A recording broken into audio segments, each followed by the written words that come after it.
Hello champions, कैसे आप सब लोग? All good? चलिए, ऑसम। तो चैंपियंस, ऑलरेडी हम डिस्कशन कर चुके हैं about various topics in the chapter of current electricity. Already हमने पढ़ लिया resistors, resistivity, grouping of cells, grouping of resistors.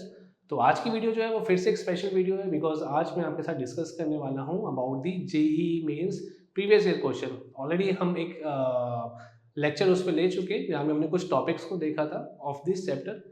आज हम आगे के टॉपिक्स के बारे में बात करेंगे और देखेंगे कि उस पर बेस्ड जेई मेंस ने क्या क्या क्वेश्चन पूछे हैं। वीडियो क्यों स्पेशल है, क्लास क्यों स्पेशल है, आप अच्छे से जानते हैं, बिकॉज ये क्वेश्चंस कहीं ना कहीं आपके बोर्ड एग्जाम में भी रिपीट होते हैं और कभी ना कभी आगे जाके फिर से जेई मेंस कुछ सिमिलर टाइप के क्वेश्चंस आपसे पूछ लेता है। तो देखते हैं आज हमारे पास क्या है इसमें स्पेशल। तो आइए स्टार्ट करते हैं। ओके, सो जेई मेंस PYQs पार्ट 2। अगर पार्ट 1 आपने मिस कर दिया है तो प्लीज़ इस वीडियो को फॉलो कीजिए और फिर से क्वेश्चंस को रिवाइज कीजिए। कर लिया है तो आज की क्लास पे हम आगे बढ़ते हैं, देखते हैं क्या है। So the first question from JEE Mains July 2022 क्या कहना चाह रहे हैं आपसे? Two sources of equal EMFs are connected in series. तो सीरीज कनेक्शन है दो सेल्स का, दो बैटरीज का, यानी कि जो सोर्स है EMF का। This combination is now connected to an external resistance R। तो external resistance R के साथ connection भी मिटाना नहीं है, लिखना है अभी तो। Okay, so external resistance R के साथ connection है। The internal resistance of the two sources are R1 and R2। दोनों ही सेल के internal resistance R1 R2 है। तो कुछ इस टाइप का कॉम्बिनेशन हमें यहाँ पर देखने को मिलेगा। Let us say ये first source EMF E1, internal resistance R1, एक दूसरा source EMF E2, internal resistance R2 are connected in series. Series connection हो गया, इनको कनेक्ट कर दिया। अब एक एक्सटर्नल रेजिस्टेंस जो कि लोड रेजिस्टेंस है कैपिटल R, कुछ इस टाइप से। R1 is more than R2 ऐसा हमें गिवन है यहाँ पर क्वेश्चन में। If the potential difference across the source of internal resistance R1 is 0, एक और कंडीशन, अगर पोटेंशियल डिफरेंस V फर्स्ट वाली बैटरी के अक्रॉस 0 हो जाता है तो कैपिटल R की क्या वैल्यू होनी चाहिए। ओके, तो यहाँ पर देखते हैं। पहले तो एक काम करते हैं, करंट पता लगा लेते हैं कि ये दोनों सेल मिलके कितना करंट पास ऑन करे होंगे। लेट से करंट I पास करे होंगे across the load resistance R। तो करंट I हमारे पास, मैं एक बार इसका कलर चेंज कर लेता हूँ, ठीक है।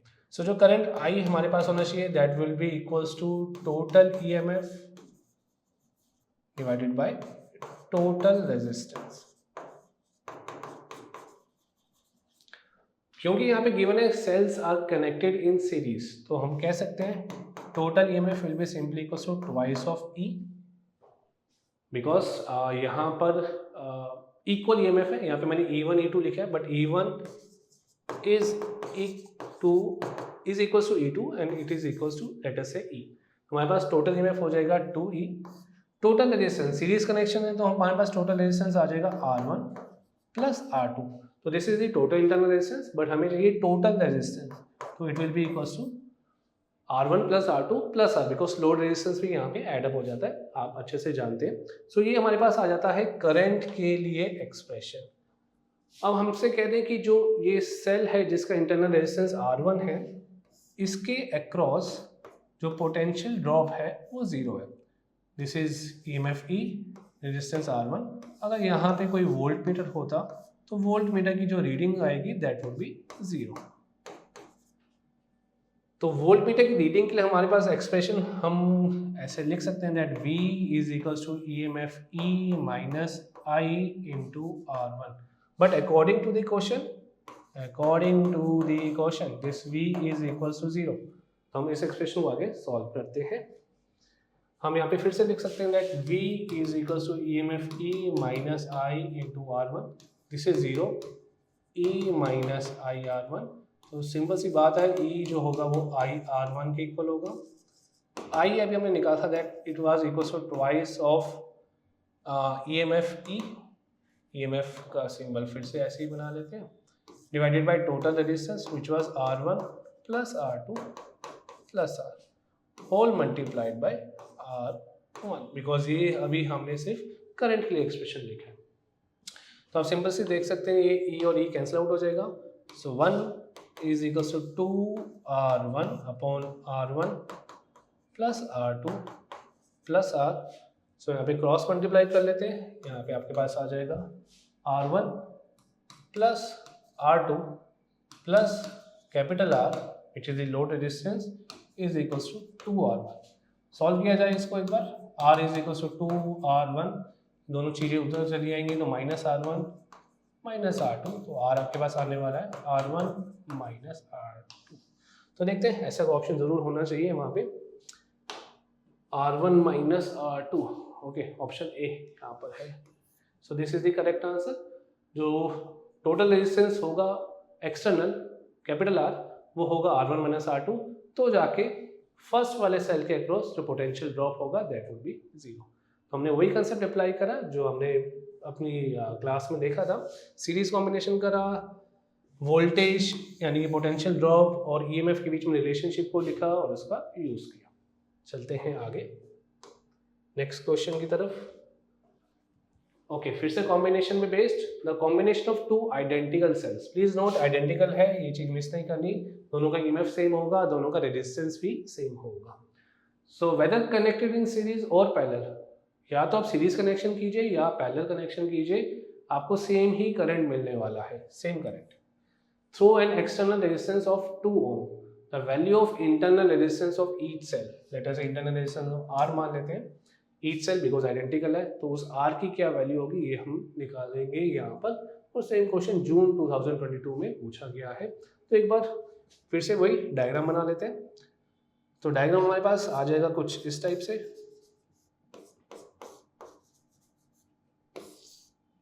एक्सटर्नल रेजिस्टेंस हमारे पास है 2 ओम का, तो ये सीरीज कॉम्बिनेशन हो गया, EMF E, internal resistance R, internal resistance R, load resistance 2 ओम। सीरीज कॉम्बिनेशन है, और यहाँ पे हम ऐसे ही एक पैरेलल कॉम्बिनेशन भी बना लेते हैं।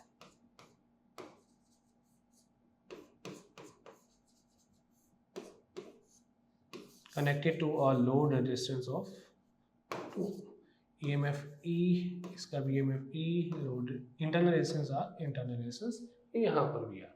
तो कह रहे हैं करंट हमें सेम मिलता है चाहे सीरीज कॉम्बिनेशन हो या पैरेलल कॉम्बिनेशन हो। यहाँ पे जो करंट होगा I that will be equals to total EMF, series combination total EMF will be 2E divided by total resistance, so R plus 2। तो ये आपके पास क्या बन जाता है, ये बन जाता है आपके पास 2 into EMF E upon 2R plus 2। तो ये आ जाता है सीरीज कॉम्बिनेशन के लिए। सिमिलरली हम पैरेलल कॉम्बिनेशन के लिए बात करें तो पैरेलल कॉम्बिनेशन में जो करंट होगा EMF will be simply equals to E, because parallel में आपका पोटेंशियल डिफरेंस सेम रहता है, ये हम जानते हैं। तो EMF will B only E।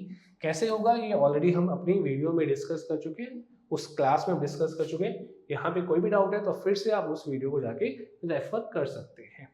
Total resistance parallel में लगे हैं तो ये हो जाएगा R/2, आइडेंटिकल रेजिस्टेंस है, plus 2 ohm. This is our equation number 1, this is our equation number 2। तो हम क्या कर सकते हैं, 1 और 2 को इक्वेट कर सकते हैं, हमें करना भी चाहिए। तो हम यहाँ पे लिख लेते हैं equating first and second. So 2 EMF E divided by 2R plus 2 is equals to EMF E, यहाँ पे एलसीएम ले लेते हैं, ये बन जाएगा R प्लस 4, ये हो जाएगा 2E। So this 2E gets cancelled, तो आपके पास सिंपली क्या बचने वाला है, that R plus 4 is equals to 2R plus 2। So 4 minus 2 is 2, 2R minus R is R. So internal resistance is equals to 2 ohm, and 2 ohm तो शायद हमारा external resistance भी था। ओके, तो यानी कि इस क्वेश्चन को ऐसे भी कह सकते थे कि जब इंटरनल रेजिस्टेंस और एक्सटर्नल रेजिस्टेंस सेम हो जाएगा तो दो सेल्स सेम करंट प्रोवाइड करेंगे, चाहे वो सीरीज कॉम्बिनेशन में यूज करें या पैरेलल कॉम्बिनेशन में यूज करें। So the answer is again option A, that is 2 ओम।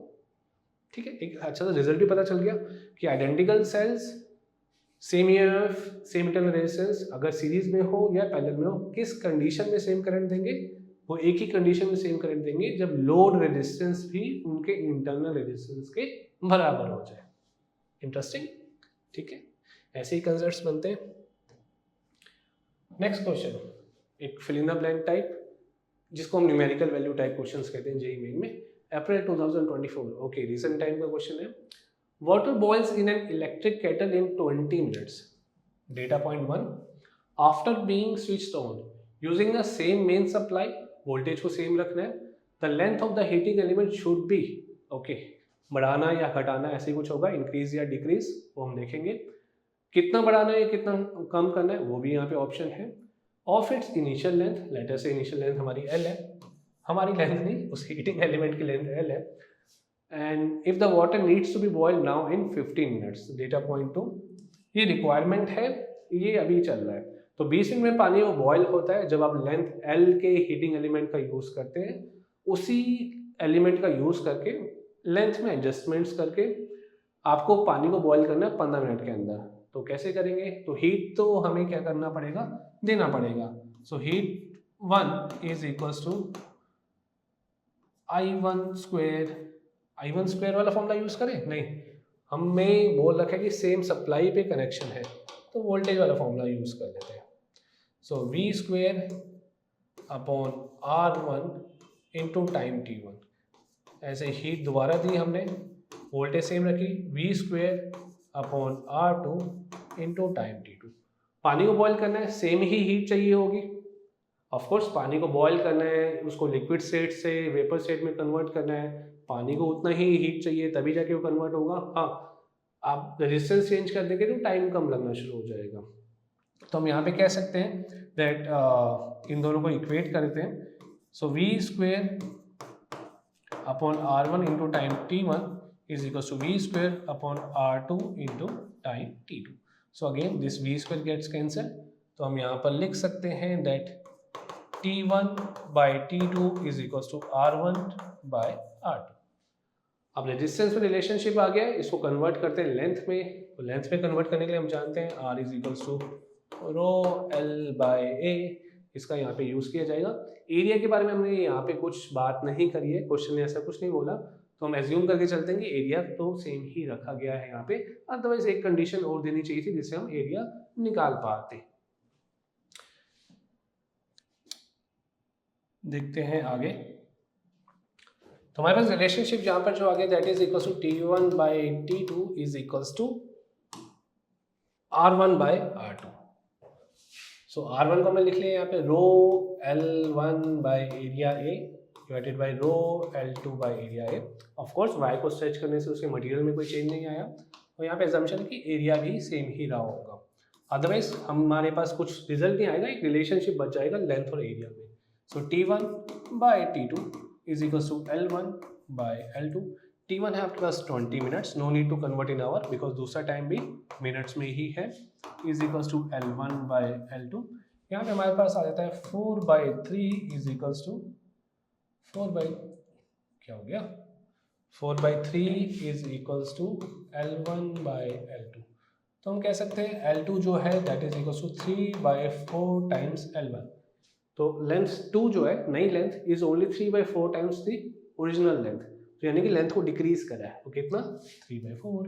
तो ये ऑप्शन हमारे पास होना चाहिए। देखते हैं यहाँ पे, so decreased and comma 3 by 4 should be decrease to 3 by 4 times of this initial length, hence option B is the correct answer for this question. तो इसने यूज करा है क्लास 11 के कंसेप्ट को भी, जहाँ पे आप हीट करें। ऐसे का एक और क्वेश्चन यहाँ पे हमें मिलना चाहिए जहाँ पे वो पूरा जो टेम्परेचर कंसेप्ट था, जो हीटिंग कंसेप्ट था 11th क्लास में हम पढ़ चुके हैं, उसका यूज किया गया। देखते हैं आगे होना चाहिए। ओके, पहले वाला क्वेश्चन है जैन 2024 से, by what percentage will the illumination of the lamp, यानी कि glowing effect, decrease if the current drops by 20%। तो करंट को ड्रॉप कर दिया, यानी कि I dash is I minus 20% of I। So I dash is simply equal to 0.8 times of original current. ये है हमारे पास नया current.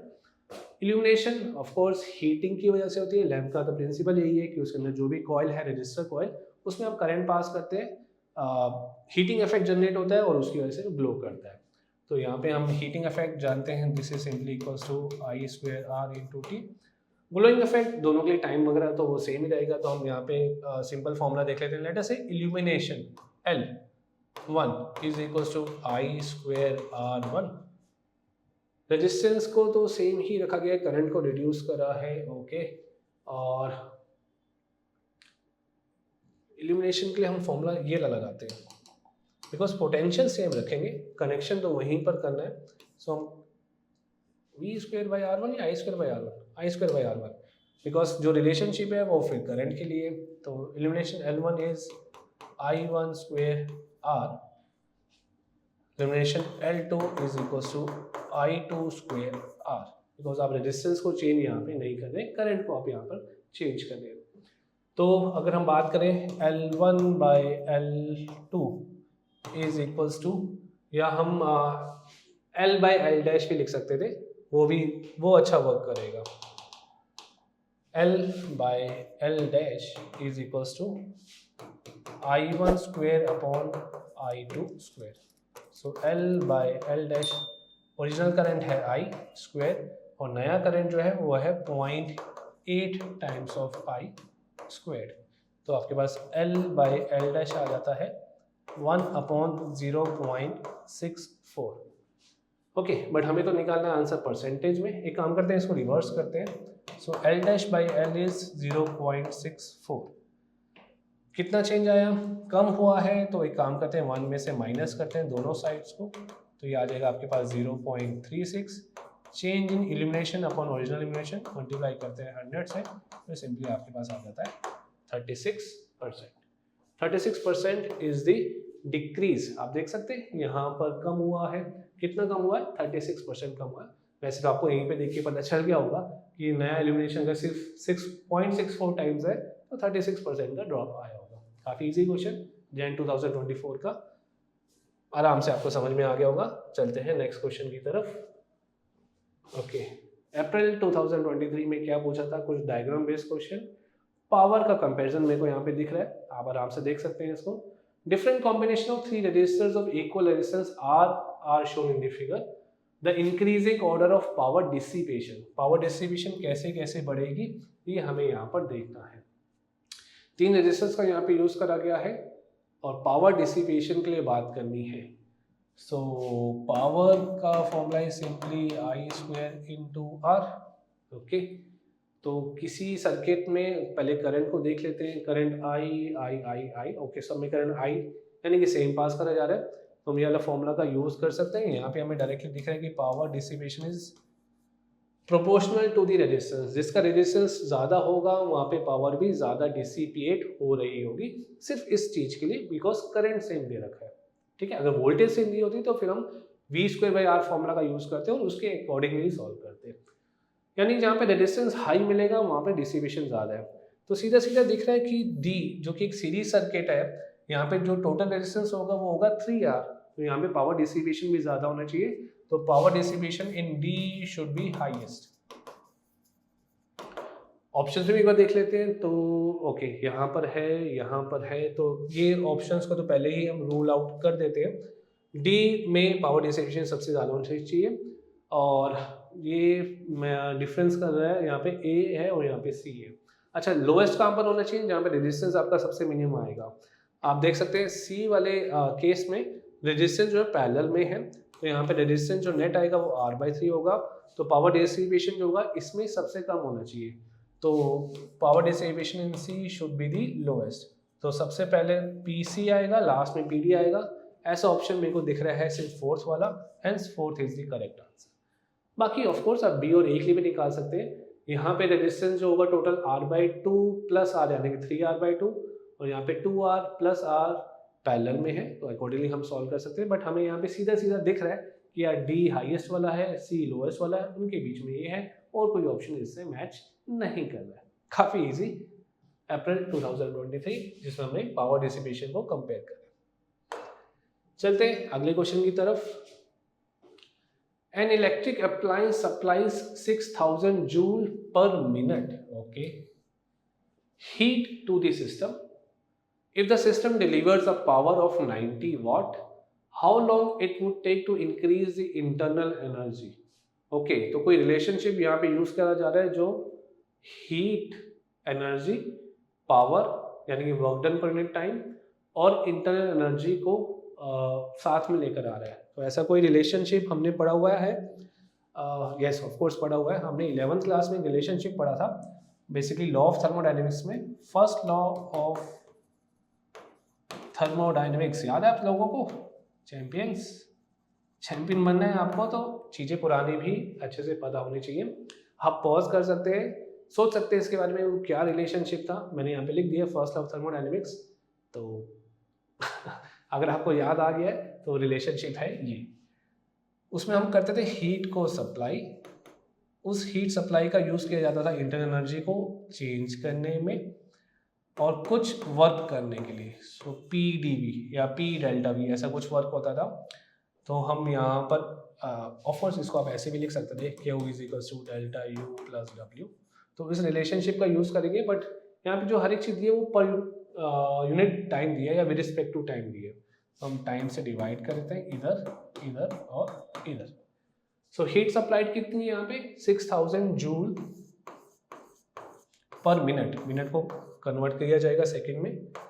Change in internal energy increase करना है, कितना इंक्रीज करना है 2.5 इंटू 10⁻³ कितने टाइम में करना है यानी कि टाइम टी, वो चीज़ हमें यहाँ पे फाइंड आउट करनी है सेकेंड्स में, plus work done upon time जो कि पावर होता है विच इज 90।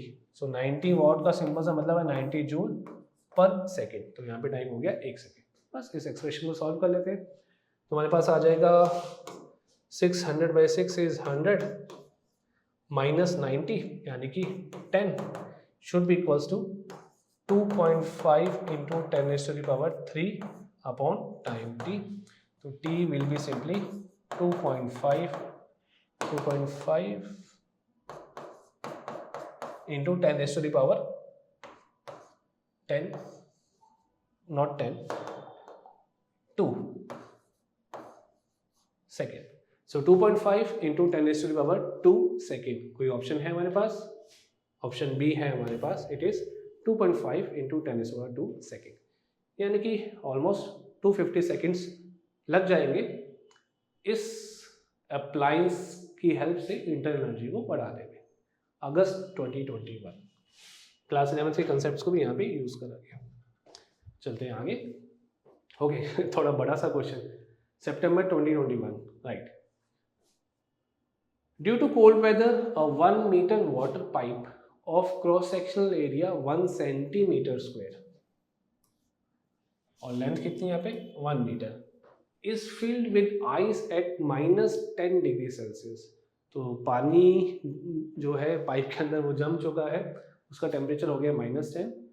रेजिस्टिव हीटिंग को हम यहाँ पे यूज कर रहे हैं आइस को मेल्ट करने के लिए। एक करंट है जो कि 0.5 एम्पियर का सप्लाई करा जाता है 4 किलो ओम के रेजिस्टेंस में से, हीट जनरेट करेगा और उस हीट जनरेशन से या हीट की वजह से वो पानी मेल्ट हो जाएगा। सिंपल सी चीज।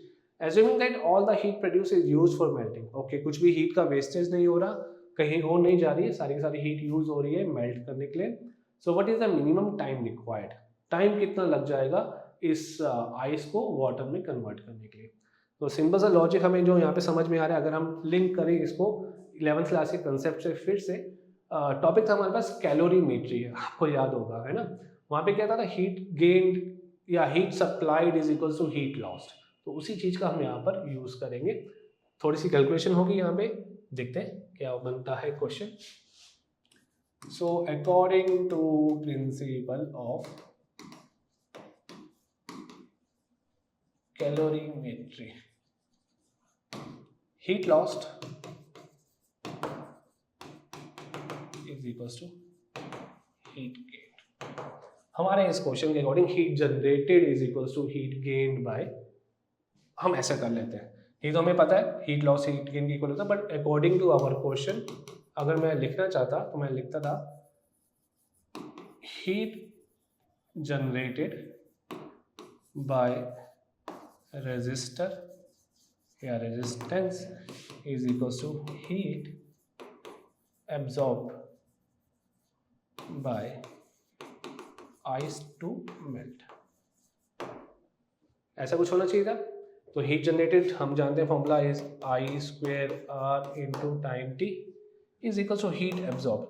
अब यहाँ पर क्या होगा, ice already -10 degree Celsius temperature पे है, तो हमने हमने हमने चैंपियंस ने और टीचर ने हमने जब ये पहले पढ़ा था 11th क्लास में, तो ये पढ़ा था कि आइस पहले -10 से 0 पे जाएगी और उसके बाद फिर वो आइस मेल्ट होके पानी में कन्वर्ट हो जाएगी।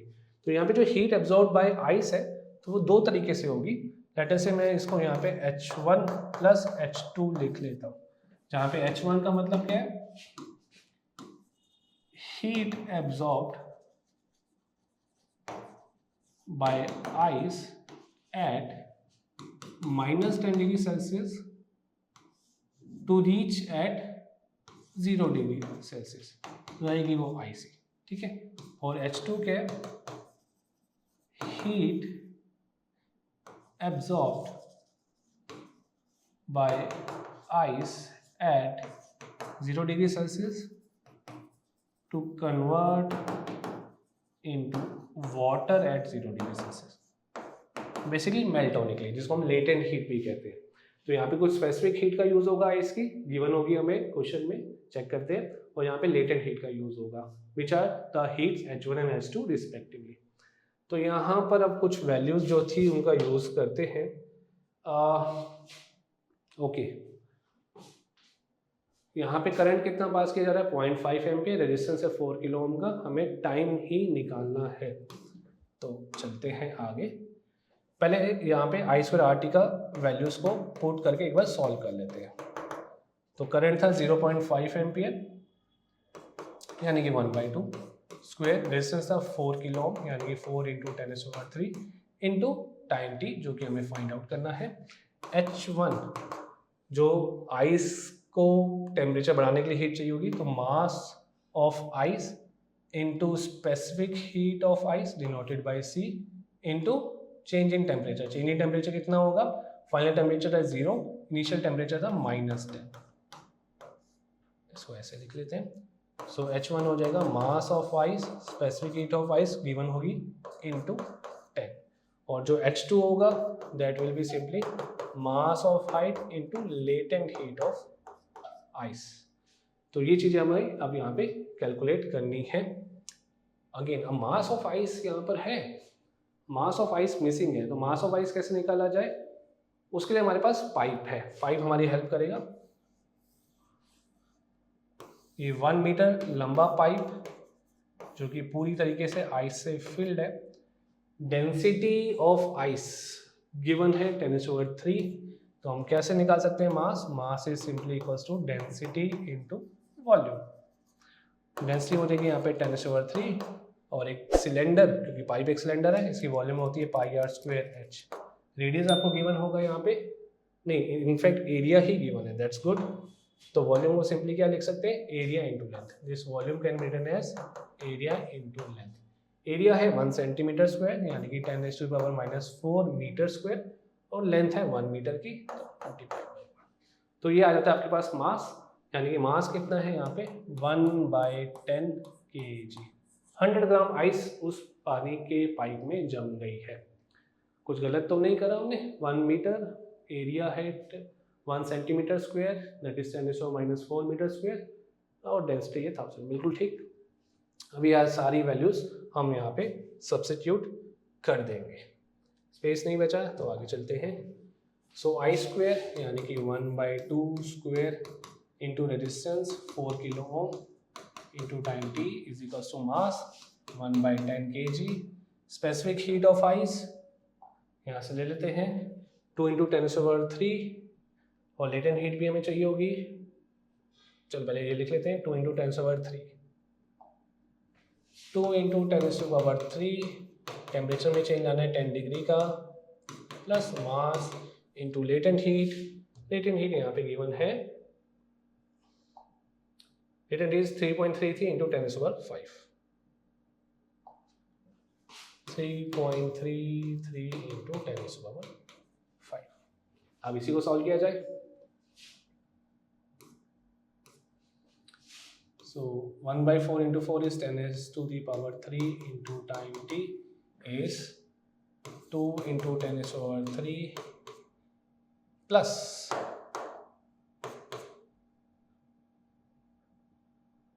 333 into 10⁻³। थोड़ा सा रीअरेंज कर लिया हमने, 333 into 10⁻³ सो आपके पास आ जाएगा 10⁻³ into time t is equals to 335 into 10⁻³।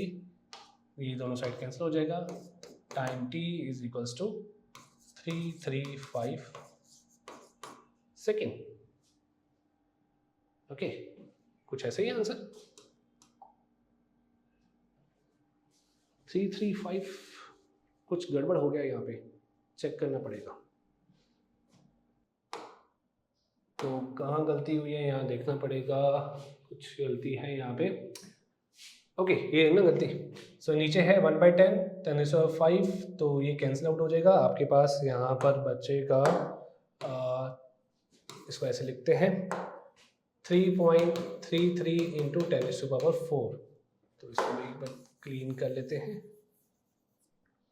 यहाँ पे आ गया अपने पास 2 into 10⁻³ plus 33.3 into 10⁻³। 10⁻³ into time t is equals to 33.3 plus 2 is 35.3 into 10⁻³। अब ये 10⁻³ कट गया, सो t अपने पास आ जाएगा 35.3 सेकेंड, और ये आंसर अपने पास होना चाहिए। फिर से चेक कर लेते हैं। ओके, ये रहा ना 35.3 second. So option C is the correct answer. एक 10 की मिस्टेक हो गई थी, दैट्स गुड कि आंसर ऑप्शन यहाँ पे 353 नहीं था, बिकॉज फिर हम श्योर रहता कि हाँ 353 सेकेंड आंसर है। बट प्लीज़ कैलकुलेशन पार्ट को इस टाइप के क्वेश्चंस में थोड़ा सा ज़्यादा ध्यान देंगे। ऑप्शंस क्योंकि मैच करते हुए हैं, तो 10 की पावर्स की गलती होना क्वाइट कॉमन है, तो उस पर आपको थोड़ा सा अटेंशन देनी है। ठीक है, अच्छा क्वेश्चन, क्लास 11th के कंसेप्ट का इसने फिर से यूज़ करा। टाइम हमने निकाल लिया है, चलते हैं आगे। क्वेश्चन नंबर 8 को देखते हैं। Electric power line having a total resistance of 2 ohm delivers 1 kilowatt at 220 volt. Okay, output जो है उसका 1 किलोवाट का है 220 वोल्ट पे। इसका खुद का रेजिस्टेंस है 2 ohm। एफिशिएंसी अपने को निकालनी है इस ट्रांसमिशन लाइन की, सितंबर 2020 जेईई मेंस। ठीक है जी, एफिशिएंसी का फॉर्मूला तो हमें याद है, efficiency is simply output divided by input. कौन सी आउटपुट? पावर का output divided by input power. तो एफिशिएंसी ईटा आउटपुट पावर आपके पास I into output power I into V, input power I into EMF E, ऐसा कुछ था हमने पढ़ा था। या बेसिकली हमें क्या करना पड़ेगा, पहले चेक करना पड़ेगा कि ट्रांसमिशन लाइन खुद भी कुछ कंज्यूम तो नहीं कर रही, क्योंकि खुद कंज्यूम करेगी तो उसकी एफिशिएंसी डेफिनेटली 100% से कम होगी, जो कि हमें यहाँ पे दिख भी रहा है 100% नहीं आ रही है। तो कितना कंज्यूम कर रही है पहले वो देख लेते हैं। So power is simply equals to I²R P। अब करंट कितना है, power rating divided by voltage square into resistance R which is 2। तो इसको एक बार सॉल्व कर लेते हैं। सो 1000 अपॉन 220, अच्छा 1000 220 इंटू 220 मल्टीप्लाइड बाई 2। ये जब आप निकालते हैं ये कुछ आ जाता है 41 वॉट के इक्वल। अब हमें चाहिए एफिशिएंसी, तो एफिशिएंसी के लिए हम क्या कर सकते हैं, एफिशिएंसी के लिए आउटपुट है 1000 का, इनपुट है 1000 प्लस ये 41 वॉट जो उसने खुद कंज्यूम कर लिया, परसेंटेज में चाहिए मल्टीप्लाइड बाय 100%। इसको आप सॉल्व करते हैं तो ये वैल्यू देता है कुछ 96% के पास। तो हम लिख सकते हैं it is nearly equals to 96%, hence option D. Calculation वाला पार्ट आप खुद से एक बार कर सकते हैं। चलते हैं आगे की तरफ। जैन 2020 जेईई मेंस क्या कहना चाह रहा है, in a building there are 15 bulbs of 45 watt, 15 bulbs of 100 watt, 15 small fans of 10 watt, 2 heaters of 1 kilowatt, voltage of the mains is 220 volt. Okay, बहुत सारा लोड है घर पे काफ़ी सारी चीज़ें लगा रखी है। घर है या कोई कमर्शियल बिल्डिंग है, I don't know, of course we do not know, but हमें तो क्वेश्चन सॉल्व करना है। मिनिमम फ्यूज कैपेसिटी, फ्यूज कितना चाहिए होगा, ओके ये है काम की बात। फ्यूज की वैल्यू निकालनी, फ्यूज की रेटिंग क्या होनी चाहिए।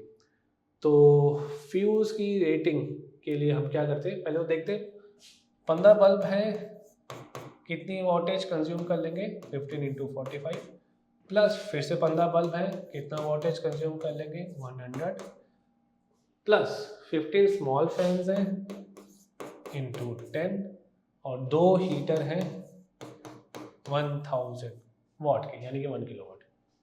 ये पूरा लोड मिला के, ये पूरी पावर कंजम्पशन मिला के should be equals to the load of आपका, नहीं लोड नहीं कहेंगे, the current of fuse multiplied by the voltage which is 220 volt. तो इसको सॉल्व करना पड़ेगा। So 15 into 45 plus 1500 plus 150 plus 2000 should be equals to I. I की value हमें यहाँ पे निकालनी है, the current rating multiplied by 220। तो अगेन कुछ चीज़ें सॉल्व करनी पड़ेंगी, तो एक बार कर लेते हैं। सो 15 मल्टीप्लाइड बाय 45 एक बार यहाँ पे सॉल्व कर लिया जाए। वैसे तो आप कैलकुलेशन वाला पार्ट खुद कर सकते हैं, देख लेते हैं एक बार। सो 15 into 45 75 60, so this is 675, right 75 60 675। तो ये आपके पास आ जाता है 2000 plus 1500 plus 150 plus 675। So total would be 5 12 6 7 5 12 and 1 is 13 4 3 2 5। So current I should be equals to 4325 divided by 220 ampere। इसको आप सॉल्व कर सकते हैं। 22 is what? 22 square would be 484, यानी कि स्क्वायर से कुछ कम है। तो 20 टाइम्स 440 कुछ होना चाहिए। तो इसकी value should be close to 20 ampere. 19 point something आएगा तो हम क्या कर सकते हैं, जैसे 19.6 आ रहा है तो हम क्या दे सकते हैं, फ्यूज की रेटिंग 20 एम्पियर कि 20 एम्पियर में वो कट ऑफ कर देगा, उसके ऊपर करंट को नहीं जाने देगा, अदरवाइज ये सारा सर्किट आपका मेल्ट हो जाएगा। So answer is 20 ampere. ये बहुत ज़्यादा हो जाता है, इतनी वैल्यूज नहीं आ रही है, नहीं है, आनी चाहिए। इसको सॉल्व करके somewhere should be close to 19, तो आंसर आपका होना चाहिए 20 एम्पियर। चलते हैं आगे एंड देखते हैं क्वेश्चन नंबर 10। आई बिलीव ये लास्ट क्वेश्चन ही होगा आज का। क्या कहना चाह रहा है, 2 cells are connected in opposition, okay उल्टे कनेक्टेड है ऐसे। Cell E1 is of 8 volt, ये 8 वोल्ट का है, और 2 ओम इसका इंटरनल रेजिस्टेंस है, 2 ओम ऐसा लिख लेते हैं। और जो सेल E2 है वो खुद 2 वोल्ट का है और उसका इंटरनल रेजिस्टेंस है 4 ohm. Alright, so the terminal potential difference of cell E2 is, E2 का खुद का पोटेंशियल डिफरेंस ये V कितना होगा, यानी कि बेसिकली हमें फाइंड आउट करना होगा यहाँ पे VB माइनस VC। तो पहले देखिए करंट कितना फ्लो कर रहा है सर्किट के अंदर। Current I is equals to total EMF, तो E1 plus negative of E2। Why? Because दोनों कनेक्टेड है अपोजिट सेंस में। टोटल रेजिस्टेंस तो दोनों का सम ही होगा, 2 ओम प्लस 4। तो करंट I आपके पास कितना आ जाएगा, E1 is 8 minus E2 is 2 divided by 6 which is 6 by 6, that is equals to 1 ampere. तो 1 एम्पियर करंट जो है वो फ्लो करेगा ऐसे और ये सर्किट कंप्लीट हो जाएगा। अब हमें निकालना है VB माइनस VC। तो हम क्रिस्चॉफ के लॉ का भी यूज कर सकते हैं, बिकॉज हमें तो वो इक्वेशन ही लिखनी होगी। तो VB माइनस फिर आता है 2 वोल्ट, करंट जा रहा है ऐसे, तो हम लिख सकते हैं minus of current 1 into resistance which is 4, फिर आता है VC, it should be equals to 0। तो हमने यहाँ पे लगा दिया KVL, क्रिस्चॉफ का voltage law. So VB minus 6 minus VC is equals to 0, तो VB minus VC is equals to 6 volt. Hence answer is 6 volt. काफ़ी इजी। किस जेई का है? ओके, जैन जेई नहीं, जैन 2024 जेई मेंस का ये क्वेश्चन है। तो ये थे कुछ क्वेश्चंस आपके सामने जेई मेंस एग्जाम से करंट इलेक्ट्रिसिटी चैप्टर के आगे के टॉपिक्स पे बेस्ड। अगेन पार्ट 1 अगर आपने मिस करा तो प्लीज़ उसको जरूर देखिएगा। ये है पार्ट 2, कुछ बची हुई चीज़ों के साथ पार्ट 3 भी आएगा and that will be all in the current electricity. फिर हम आगे मूव ऑन करेंगे अपने अगले चैप्टर की तरफ। तो आज की क्लास में सिर्फ इतना ही करते हैं। इसको प्रैक्टिस कीजिए, अपनी और प्रैक्टिस कीजिए, डाउट्स आए तो उसको पोस्ट कीजिए। तब तक all the best, bye bye.